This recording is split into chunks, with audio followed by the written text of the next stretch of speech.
Welcome to Sudheer edutech YouTube channel. నేను మీ సుధీర్ సార్ని. 2025 జనవరి 25 ఇవాళ కరెంట్ అఫైర్స్ క్లాస్ ఫాలో అవుతున్న వాళ్ళందరూ కూడా ముందుగా లైక్ చేయండి. ఇంకా ఎవరైనా సబ్స్క్రైబ్ చేసుకోకపోతే సబ్స్క్రైబ్ చేసుకోండి. మన ఛానల్ మీ ఫ్రెండ్స్ ఉంటే వారికి కూడా ముగ్గురికి షేర్ చేయండి. ప్రతి ఒక్కరు కూడా క్లాస్ మిస్ కాకుండా ప్రతిరోజు వింటూ కానీ ఆ క్లాస్ లాస్ట్ వరకు ఎండింగ్ వరకు విన్నప్పుడు మీకు చాలా ఇంపార్టెంట్ డీటెయిల్స్ అందుతాయన్నమాట. ఓకేనా. క్లాస్ ఎవరు కూడా ఏ రోజు క్లాస్ ఆ రోజు వినండి ఖచ్చితంగా. రేపు ఇందాం మొన్నాడు ఇందామంటే అది వర్కౌట్ చేయలేమన్నమాట. అంత వర్క్ చేయలేము ఒకటే రోజు. ఓకేనా. కాబట్టి ఏ రోజు ఆ రోజు మనకి ఇబ్బందిగా ఉండదన్నమాట. కరెంట్ అఫైర్స్ను ఒక సబ్జెక్ట్గా భావించి రోజు కనీసం ఒక 2 గంటలు చూసుకుంటూ రాండి. ఎక్కువ క్వశ్చన్స్ వస్తాయి కాబట్టి చాలామంది దీంట్లోనే ఫెయిల్ అవుతూ ఉంటారు. కాబట్టి మనం వాటిలో ఎక్కువ తెచ్చుకోగలిగితే కనుక మనం కాస్త ముందు ఉంటాం అన్నమాట జాబ్ రావడంలో. దాంతోపాటు మిగతా సబ్జెక్టులను బాగా చదువుకుంటూ ఉండాలి. దాంతోపాటు కరెంట్ అఫైర్స్ను ప్రతిరోజు ప్రాక్టీస్ చేస్తూ రావాలి. ఓకే, క్లాస్లోకి వెళ్ళిపోదాం. ఫస్ట్ క్వశ్చన్ చూద్దాం. ఫస్ట్ క్వశ్చన్, ప్రతి ఏటా జాతీయ ఓటర్ల దినోత్సవమును ఎప్పుడు నిర్వహిస్తారు?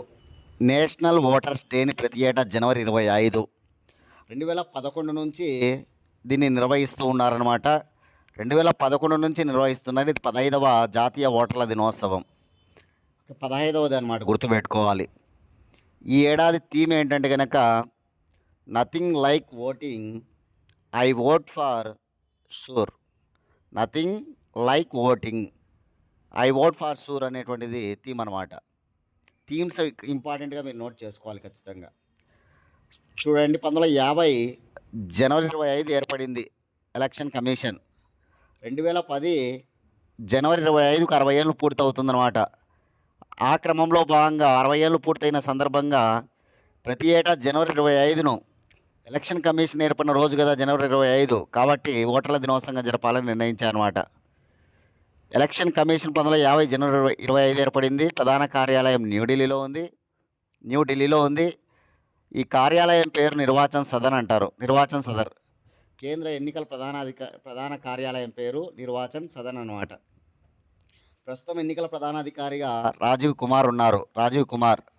మొట్టమొదటి ఎన్నికల ప్రధానాధికారి సుకుమార్ సేన్. ఎక్కువ కాలం ఎన్నికల ప్రధానాధికారిగా పనిచేసింది కేవీకే సుందరం. తక్కువ కాలం ఎన్నికల ప్రధానాధికారిగా పనిచేసింది నాగేంద్ర సింగ్. మొట్టమొదటి మహిళా ఎన్నికల ప్రధానాధికారి విఎస్ రమాదేవి. మొట్టమొదటి ముస్లిం ఎన్నికల ప్రధానాధికారి ఎస్వై ఖురేషి. మొట్టమొదటి ఆంధ్రప్రదేశ్ నుంచి ఎన్నికల ప్రధానాధికారి పెరి శాస్త్రి. గొప్ప గొప్ప మార్పులు ఎలక్షన్స్ కమిషన్లో తెచ్చింది టిఎన్ శేషన్. ఓటర్ గుర్తింపు కార్డులు జారీ చేసిన ఎన్నికల ప్రధానాధికారి టిఎన్ శేషను. ఈశాన్య రాష్ట్రాల నుంచి మొట్టమొదటి ఎన్నికల ప్రధానాధికారి జయం లింగ్డో. రామన్ మెగసెస్ అవార్డు పొందిన ఎన్నికల ప్రధానాధికారులు ఇద్దరన్నమాట. Ramon Magsaysay award important award. ఎవరంటే కనుక టిఎన్ శేషను, జయం లింగ్డో. ఎన్నికల ప్రధానాధికారి యొక్క పదవీ కాలం 6 సంవత్సరాలు. వారి జీతం 2,50,000 అనమాట. కాబట్టి గుర్తుపెట్టుకోవాలి, చాలా చాలా ఇంపార్టెంట్ ఎలక్షన్ కమిషన్ గురించి మీకు. ఆర్టికల్ 324 ప్రకారం రాష్ట్రపతి వారిని నియమిస్తాడు. ఆర్టికల్ 324 ప్రకారం ఎలక్షన్ కమిషన్ మన భారత రాజ్యాంగంలో ఏ భాగంలో ఉంది? కామెంట్ బాక్స్లో మీ సమాధానాన్ని అందరూ కూడా తెలియజేయండి.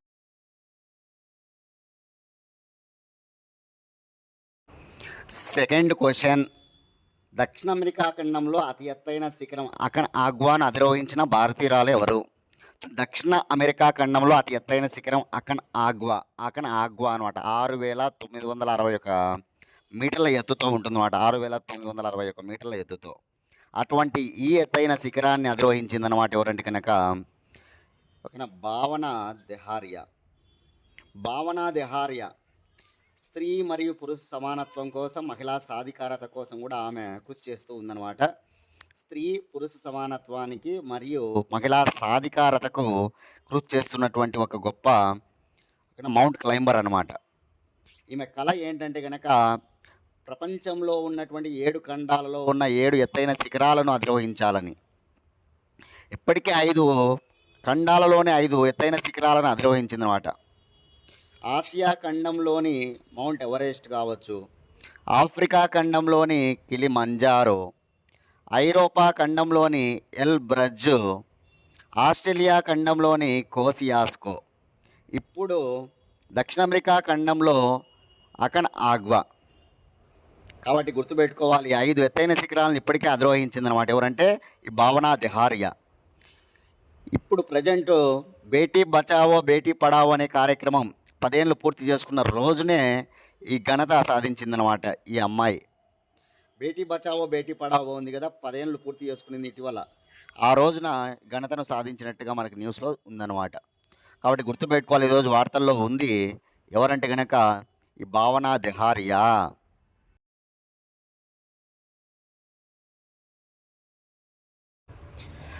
Question number 3. 76వ గణతంత్ర దినోత్సవ వేడుకలకు ఎంతమంది ప్రత్యేక ఆహ్వానితులుగా హాజరవుతున్నారు? చూడండి, 2025 జనవరి 26 ఈ ఏడాది 76వ గణతంత్ర దినోత్సవ వేడుకలు జరుగుతున్నాయి కదా, దానికి ప్రత్యేక ఆహ్వానితులు అనమాట. ప్రత్యేక ఆహ్వానితులు ఎంతమంది అంటే 138 మంది. 138 మంది, చాలా ఇంపార్టెంట్, గుర్తుపెట్టుకోవాలి. 138 మెంబర్స్. ఆయా రంగాల్లో విశేషమైన కృషి చేసిన వారిని పిలుస్తున్నారన్నమాట దీనిలో భాగంగా గ్రామీణాభివృద్ధి శాఖ నుంచి 12 మంది, పిఎం యశస్వి పథకం నుంచి 52 మంది, PM JANMAN and tribal affairs నుంచి 7 మంది, పిఎం కిసాన్ యోజన నుంచి 1, మన్ కీ బాత్లో పాల్గొన్న 14 మంది. ఇలా గణతంత్ర దినోత్సవ వేడుకలకు 138 మంది ప్రత్యేక ఆహ్వానితులు అన్నమాట. గుర్తుపెట్టుకోవాలి, నోట్ చేసుకోండి ఇవి. చీఫ్ గెస్ట్ అంటే మనందరికీ తెలుసు, Indonesia president Prabowo Subianto. Indonesia president Prabowo Subianto అనమాట. కానీ భారతదేశంలో ఉన్న వ్యక్తులను ప్రత్యేక ఆహ్వానంగా ఎంతమందిని ఆహ్వానించారు అంటే కనుక 138 మంది. ఎవరెవరు అనేది ఇప్పుడు నేను చెప్పినా, నోట్ చేసుకోండి అవన్నీ కూడా. అదేవిధంగా మన భారతదేశ సైన్యంతో ఏ దేశ సైన్యం కలిసి కవాతు చేయబోతుందంటే కనుక ఇండోనేషియా సైన్యం. 160 మంది వచ్చేసి మర్చెంట్ సైన్యం, 190 మంది వచ్చేసి బ్యాండ్ అంటే మ్యూజిక్ బృందం ఉంటుందన్నమాట. ఆ మ్యూజిక్ బృందంలో ఒక 190 మంది ఇండోనేషియా వాళ్ళు. అలా 160 మంది 190 మంది ఇండోనేషియా వాళ్ళు మన దేశ సైన్యంతో కలిసి కవాతు చేయబోతున్నారన్నమాట. పోయిన గణతంత్ర దినోత్సవ వేడుకలకు ఫ్రాన్స్ అధ్యక్షుడు ఇమాన్యుయల్ మ్యాక్రాన్ వచ్చాడు. ఈ గణతంత్ర దినోత్సవ వేడుకలకి ఇండోనేషియా ప్రెసిడెంట్ ప్రబోవో సుబియాంతో వస్తున్నాడు. అదేవిధంగా థీమ్ ఉంది 76వ గణతంత్ర దినోత్సవ వేడుకల థీమ్ స్వర్ణిం భారత్ విరాసిత్ ఔర్ వికాస్. స్వర్ణిం భారత్ అంటే బంగారు భారతదేశం, విరాసిత్ ఔర్ వికాస్ అంటే వారసత్వము మరియు పురోగతి. వారసత్వం మరియు పురోగతి అనమాట. ఇది థీమ్, నోట్ చేసుకోవాలి. థీమ్స్ ఇంపార్టెంట్, ఓకేనా? గుర్తుపెట్టుకోవాలి థీమ్స్ అన్నీ కూడా మనం. ఇకపోతే ఫస్ట్ గణతంత్ర దినోత్సవ వేడుకలకు ముఖ్య అతిథి ఎవరంటే కనుక ఇండోనేషియా ప్రెసిడెంట్ సుకర్నో. 1951లో మొట్టమొదటి గణతంత్ర దినోత్సవ వేడుకలు జరిగాయి. అప్పుడు ఎవరు మన చీఫ్ గెస్ట్ మొదటిసారిగా అంటే కనుక ఇండోనేషియా ప్రెసిడెంట్ సుకర్నో అని నోట్ చేసుకోవాలి మీరందరూ కూడా, ఓకేనా? ఇది జనవరి 26 జరుగుతుంది. జనవరి 25 ఈరోజు చెప్పాను నేను. ఓటర్ల దినోత్సవం థీమ్ చెప్పా. జనవరి 26 రిపబ్లిక్ డే థీమ్ చెప్పా. అదే జనవరి 24 నిన్న కూడా చెప్పాను నేను థీమ్ బాలికల దినోత్సవం జనవరి 24. బాలికల దినోత్సవం జనవరి 24 థీమ్ వచ్చేసి empower girls for better future అనేది చెప్పినా అనమాట. Empower girls for a better future, bright future, better కాదు బ్రైట్ ఫ్యూచర్ అనమాట. Empower girls for a bright future అనే థీమ్ బాలికల దినోత్సవానికి. అదే జనవరి 23 దేశ్ పరాక్రమ దివాస్, సుభాష్ చంద్రబోస్ పుట్టినరోజు దేశ్ పరాక్రమ దివాస్ అనమాట. ఆ రోజు థీమ్ వచ్చేసి జనవరి 23 ఈ ఏడాది థీమ్ వచ్చేసి దేశ్ పరాక్రమ దివాస్ థీమ్ వచ్చేసి నేతాజీ ధైర్యము, సంకల్పము, దేశభక్తి.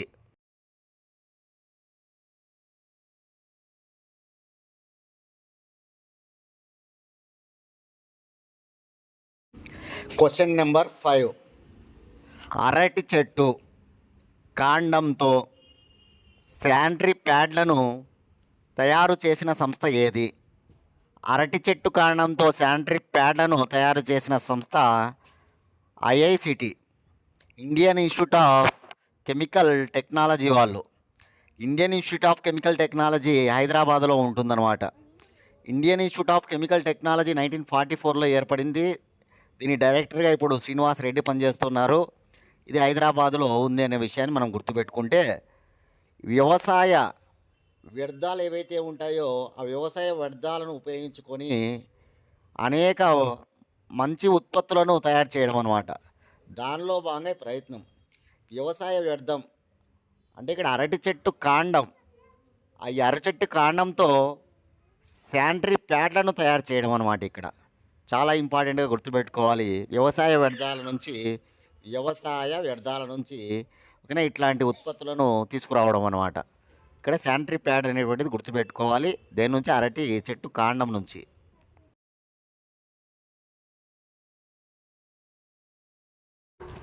Question number 6. దీన్ దయాళ్ ఉపాధ్యాయ భూమిహీన్ కృషి మజ్దూర్ కళ్యాణ్ పథకం ప్రారంభించిన రాష్ట్రం ఏది? దీన్ దయాళ్ ఉపాధ్యాయ భూమిహీన్ కృషి మజ్దూర్ కళ్యాణ్ పథకాన్ని ప్రారంభించిన రాష్ట్రం ఏది అంటే కనుక ఛత్తీస్గఢ్. ఛత్తీస్గఢ్ రాష్ట్ర ముఖ్యమంత్రి విష్ణుదేవ్ సాయి. ఛత్తీస్గఢ్లో రాజధాని రాయ్పూర్లో ఈ ఈ కార్యక్రమాన్ని, ఈ పథకాన్ని ప్రారంభించాడనమాట. చాలా ఇంపార్టెంట్ స్కీమ్స్ కొన్ని రాష్ట్రాలు ప్రవేశపెడుతూ ఉంటాయి. అందులో ఇది అగ్రికల్చర్, వ్యవసాయానికి సంబంధించిన విషయం కాబట్టి చాలా ఇంపార్టెంట్. ఏ రాష్ట్రం? ఛత్తీస్గఢ్ అనమాట. ఎవరికైతే భూమి లేని వ్యవసాయ కార్మికులు ఉంటారో వారి యొక్క జీవన ఉపాధిని మెరుగుపరచడము, ఓకేనా, వారి యొక్క నికర ఆదాయాన్ని మెరుగుపరచడము, జీవన ఉపాధిని మెరుగుపరచడం లాంటి ఉద్దేశంతో ఈ పథకానికి శ్రీకారం చుట్టిందనమాట ఛత్తీస్గఢ్ రాష్ట్ర ముఖ్యమంత్రి విష్ణుదేవ్ సాయి. భూమి లేని వ్యవసాయ కార్మికుల కోసం. ఎవరి కోసం? భూమి లేని వ్యవసాయ కార్మికుల కోసం అనమాట. చాలా ఇంపార్టెంట్గా నోట్ చేసుకోండి. ఇప్పుడు నేను అడిగే క్వశ్చన్ మీకు ఏంటంటే కనుక, ఇటీవల స్వచ్ఛ ఆంధ్ర అనే కార్యక్రమాన్ని ఆంధ్రప్రదేశ్ రాష్ట్ర ముఖ్యమంత్రి నారా చంద్రబాబు నాయుడు వైఎస్ఆర్ కడప జిల్లాలోని మైదుకూరులో ఈ కార్యక్రమానికి శ్రీకారం చుట్టాడు. ఈ కార్యక్రమ శ్రీకారం ఇక్కడ మైదుకూరులో. ఇది ప్రతి నెల కూడా ఏ వారం జరుగుతుంది అనేది మనకు ఒకటి ఉంది. ప్రతి నెల ఏ వారం చేస్తారు ఈ స్వచ్ఛ ఆంధ్ర కార్యక్రమాన్ని? ప్రతి నెల ఏ రోజున అనేది కామెంట్ బాక్స్లో మీ సమాధానాన్ని తెలియజేయండి అందరూ కూడా.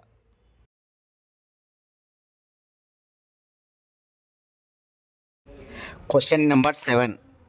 2025 సంవత్సరానికి గాను కేంద్ర ప్రభుత్వం ఎన్ని పద్మవిభూషణ్ అవార్డులను ప్రకటించింది? పద్మవిభూషణ్ అంటున్నాడు. పద్మవిభూషణ్ వచ్చేసి 7 మంది. మొత్తం పద్మ పురస్కారాలు 138 మంది. 7 పద్మవిభూషణ్, 19 పద్మభూషణ్, 113 పద్మశ్రీ. నోట్ చేసుకోవాలి. 7 పద్మవిభూషణ్, 113 పద్మశ్రీ, 19 పద్మభూషణ్ అన్నమాట. ఓకేనా? కాబట్టి మొత్తం 139 పురస్కారాలు, పద్మ పురస్కారాలు ఈ ఏడాది 139 మందికి ఇచ్చారు. ఇక్కడ నేను అడిగింది పద్మవిభూషణ్ అనమాట. 7 మంది. చాలా ఇంపార్టెంట్. 7 మందిని మర్చిపోకుండా మనం గుర్తుపెట్టుకోవాలా. వాళ్ళు ఏ రాష్ట్రాలకు చెందిన వాళ్ళు తెలుసుకోవాలి. ఖచ్చితంగా వాళ్ళు దేనికి గాను ఏ విభాగంలో వాళ్ళకి అవార్డు వచ్చిందో తెలుసుకోవాలి. ఓవరాల్గా పద్మ పురస్కారాలు తెలుగు వారికి 8 మందికి వచ్చాయన్నమాట ఈ ఏడాది. 8 మందికి వస్తే 8 మందిలో 5 మంది ఆంధ్రప్రదేశ్ వారు. ఓకేనా? 5 మంది ఆంధ్రప్రదేశ్, 3 తెలంగాణ అనమాట. ఓకేనా? కాబట్టి నోట్ చేసుకోండి. ఇప్పుడు పద్మవిభూషణ్ 7 మందికి, తర్వాత నేను పద్మభూషణ్, పద్మశ్రీ కూడా చెప్తాను. నేను దీనికి సపరేట్ క్లాస్ చేస్తా. అందరూ కూడా ఎవరు మిస్ కాకుండా పద్మ పురస్కారాల క్లాసు వినండి అందరూ కూడా. ఇప్పుడు పద్మవిభూషణ్ అందరూ కూడా దయచేసి ఒక నోట్ చేసుకోండి. తెలంగాణ నుంచి దువ్వూరి నాగేశ్వరరావు, మెడిసిన్. చండీగఢ్ నుంచి జగదీష్ సింగ్, పబ్లిక్ అఫైర్ అంటే ప్రజా వ్యవహారాలు. ఓకేనా. గుజరాత్ నుంచి కుముదిని రజనీకాంత్, కుముదిని రజనీకాంత్ గుజరాత్ నుంచి కళలు. కర్ణాటక నుంచి లక్ష్మీనారాయణ సుబ్రహ్మణ్యం కళలు. బీహార్ నుంచి శారదా సిన్హా కళలు. కేరళ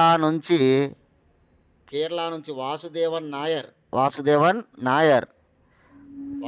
నాయర్ సాహిత్యం మరియు లిటరేచర్.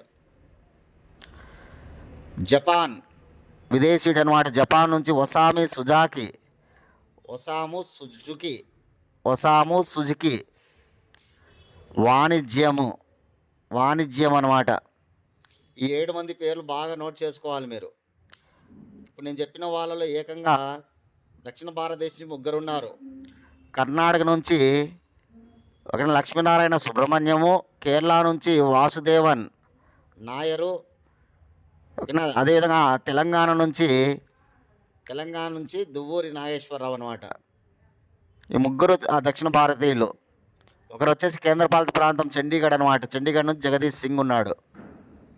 కాబట్టి నోట్ చేసుకొని చదువుకోండి. ఇవన్నీ కూడా నేను నెక్స్ట్ సపరేట్ క్లాస్ చేస్తే ఎవరు మిస్ కాకుండా వినండి, ఓకేనా. చాలా ఇంపార్టెంట్. ఖచ్చితంగా 100% రానున్న ఎగ్జామ్స్లో బిట్లు పడతాయి.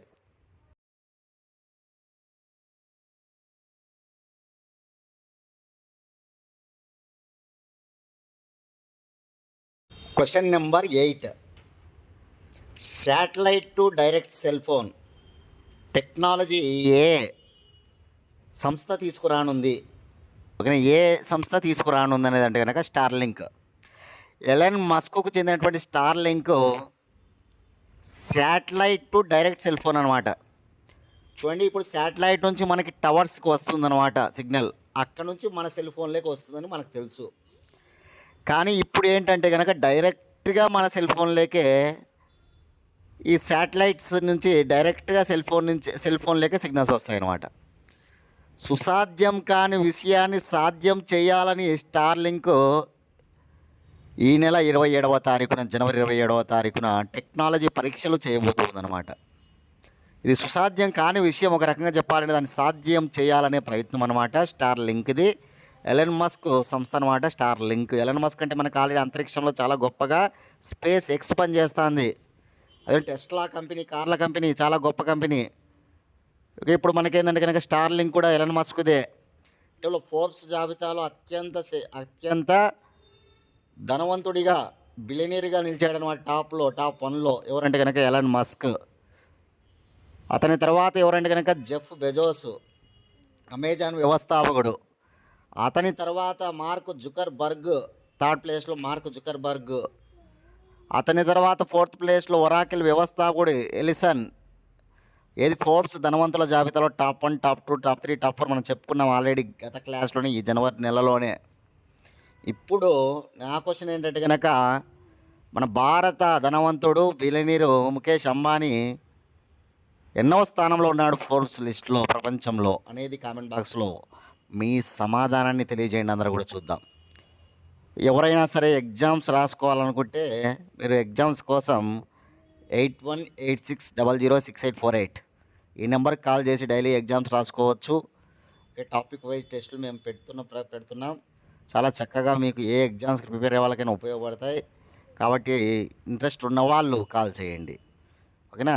టాపిక్ వైజ్ టెస్టులు ఉంటాయి కాబట్టి మీరు బాగా చదువుకోవడానికి వీలవుతుందన్నమాట. కాబట్టి మీకు బాగా యూజ్ అవుతాయి డైలీ టెస్టులు అన్నమాట ఇవి.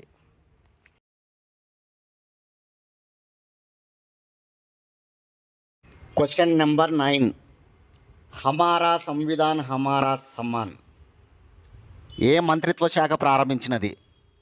హమారా సంవిధాన్ హమారా సమ్మాన్ను ఏ మంత్రిత్వ శాఖ ప్రారంభించిందంటే కేంద్ర న్యాయశాఖ. కేంద్ర న్యాయశాఖ మంత్రి ఎవరు ఇప్పుడు?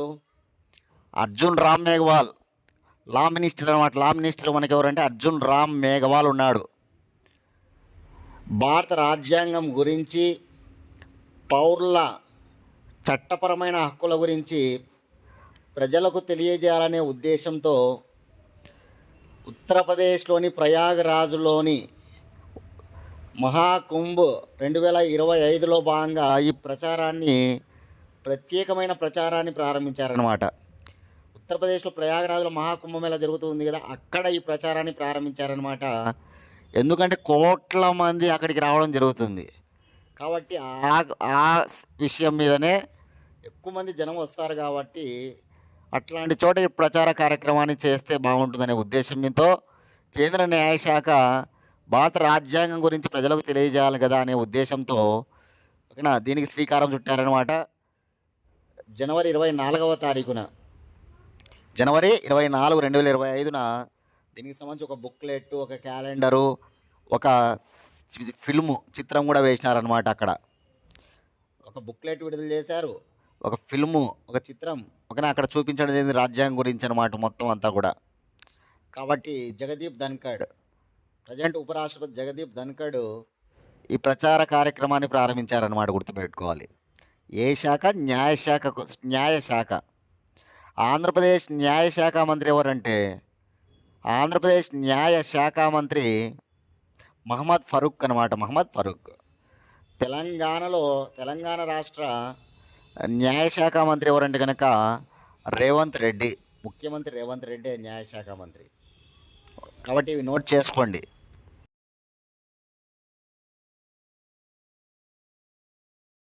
Last question. Australian open women's singles 2025 winner ఎవరు? చూడండి, ఆస్ట్రేలియన్ ఓపెన్ అంటేనే మనకు గ్రాండ్ స్లామ్ గుర్తుకు రావాలి. గ్రాండ్ స్లమ్స్ అంటే ప్రతి ఏటా 4 టెన్నిస్ టోర్నీలు జరుగుతాయి. ఫస్ట్ జరిగేది ప్రతి ఏటా ఆస్ట్రేలియన్ ఓపెన్ అన్నమాట, జనవరి నెలలో. Second French open, third Wimbledon open, fourth US open. ఇప్పుడు మనం ఆస్ట్రేలియన్ ఓపెన్ గురించి చదువుకుంటే ఆస్ట్రేలియన్ ఓపెన్లో men single, women single, men doubles, women doubles, mixed doubles అని 5 ఉంటాయి. 5 మనం చూసుకోవాలి. ఈరోజు మనకు రిజల్ట్ ఏది వచ్చిందంటే కనుక ఉమెన్ సింగిల్ వచ్చిందనమాట. కాబట్టి ఇక్కడ ఉమెన్ సింగిల్ విన్నర్ ఎవరు అంటే కనుక Madison Keys America tennis player అనమాట. మాడిసన్ కీస్ గుర్తుపెట్టుకోవాలి. ఇక రన్నర్ ఎవరు? ఫైనల్లో ఓడిపోయింది ఎవరంటే కనుక అరీనా సబలెంక అనమాట. అరీనా సబలెంక ఏ కంట్రీ అంటే ఇక్కడ అరీనా సబలెంక వచ్చేసి బెలారస్ అనమాట. Belarus tennis star. Australian open 2024లో విన్నర్ అరీనా సబలెంకనే. ఆస్ట్రేలియన్ ఓపెన్ 2023లో కూడా విన్నరు అరీనా సబలెంకనే. ఈసారి కన్నా విన్ అయి ఉంటే కనుక వరుసగా 3 టైటిల్ ఆమెటే అనమాట. ఇది రికార్డు అనమాట, వరల్డ్ రికార్డ్ అయ్యేదనమాట. కానీ అది మిస్ అయిందనమాట. అరీనా సబలెంక మిస్ అయిందనమాట. ఓకేనా. అరీనా సబలెంక ఇప్పుడు విన్నర్ కాలేకపోయింది, రన్నర్గా మిగిలిపోయిందనమాట. First time grand slam title సాధించింది ఎవరంటే ఇప్పుడు ఓకేనా ఈ మాడిసన్ కీస్ అనమాట, అమెరికా టెన్నిస్ స్టార్. ఆమెకి ఇంతకుముందు ఎప్పుడు గ్రాండ్ స్లామ్లో విన్నర్ కాలే, ఫస్ట్ టైం అనమాట గ్రాండ్ స్లామ్లో ఆమె టైటిల్ సాధించింది. అది ఏ ఓపెన్? ఆస్ట్రేలియన్ ఓపెన్లో అనమాట. ఓకేనా. ఇవి నోట్ చేసుకోండి, చాలా ఇంపార్టెంట్. ఇవాల్టి మరికొన్ని న్యూస్ చూస్తే సన్యాసిగా మమతా కులకర్ణి. చూడండి, బాలీవుడ్ ప్రముఖ నటి అనమాట మమతా కులకర్ణి. ఈమె ప్రాపంచిక జీవనాన్ని పరిత్యజించి ఇప్పుడు ఆమె సన్యాసిగా మారిందనమాట. మహాకుంభమేళలో కిన్నార్ అఖాడాలో మాయి మమతా నంద్ గిరిగా నామకరణం చేసుకుందనమాట. మాయి మమత నంద్ గిరిగా నామకరణం చేసుకొని సన్యాసిగా మారిపోయిందనమాట ప్రముఖ బాలీవుడ్ నటి మమతా కులకర్ణి. ఇది ఒక న్యూస్గా కనిపిస్తూ ఉంది ఈరోజు. అమెరికన్ మెటీరియాలజీ సొసైటీ వాళ్ళు మన భారతీయుడైనటువంటి మృత్యుంజయ మహాపాత్రకి అవుట్ స్టాండింగ్